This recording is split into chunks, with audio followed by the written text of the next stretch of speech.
So the Permanent Forum on Indigenous Issues consists of 16 members. We are here today with one of those members, Mr. Geoffrey Roth, who's of the Standing Rock Sioux Tribal Nation, and he's also the founder of an indigenous-led technology company called Inaji.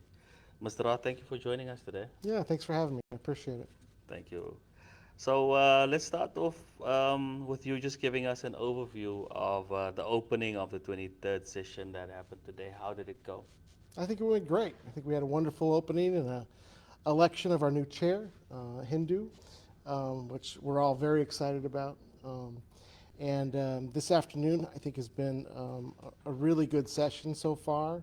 We're hearing a lot from youth, and also countries are here, so it's packed in there. It's also really hot, I have to say. Yeah. It's warm in there, but there's a lot of people packed in there, and so it's exciting to see. That's really good to hear that it went well. So tell us about some of the key issues that were raised today. What do you think stands out? Some of the issues that came up. Yeah, so I'm actually been taking notes.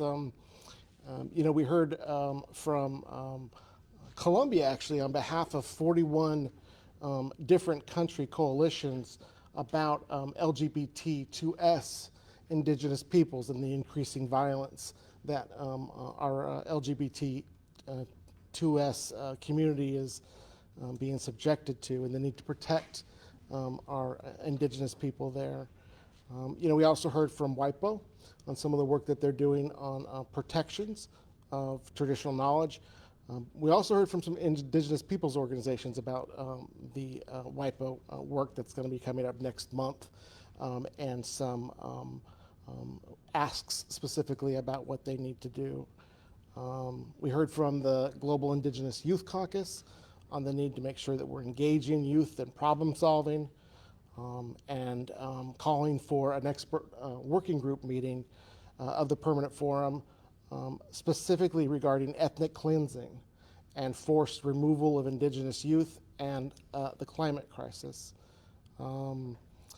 In Australia, we heard about youth and how they supported the constitutional amendment for Indigenous people to protect Indigenous people, and how it was not adapted this past year, and that was a real problem. And we also heard about some of the incarceration of youth that's going on, and some of the deaths that we've had while they were in incarceration. So there's been a lot going on. There's a lot more, but that's some of the highlights that I've seen. No, it sounds like an eventful first day. Yeah. So the session normally lasts for 2 weeks. What do you think? What is the next 2 weeks looking like? What can we expect?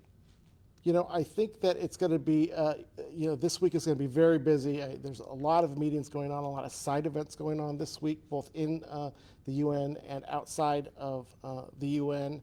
I'll say that I have been working on a study that I'll be presenting on Friday around the indigenous determinants of health and operationalizing indigenous determinants of health for UN agencies and member countries.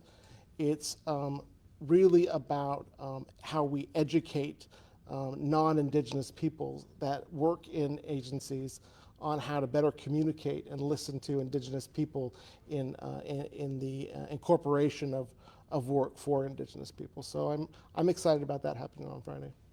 So, Jeffrey, at the end of every session, there's this outcomes document. So we have one every year, or whenever there's a permanent forum. So how can indigenous peoples around the world, NGOs, make use of the contents of this outcomes document, just to leverage it so that they can use it in their advocacy? That's a really good idea, a good question, and I think we need to think more strategically about the outcomes document and how it's used. I know that, as a global indigenous community, I think we need to look at those reports over the years, and see how we can potentially make sure that they are more effective in what we're asking for and how we're asking for things. So much has been written already that it seems like we often repeat ourselves in some of these recommendations.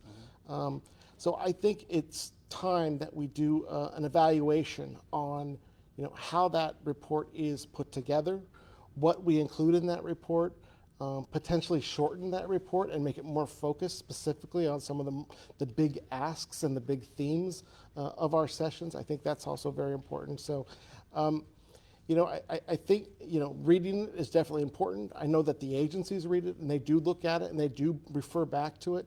So I think that is one way to, use it when meeting with agencies. But I also think we need to have a discussion, a larger discussion on how we ensure that it is effective.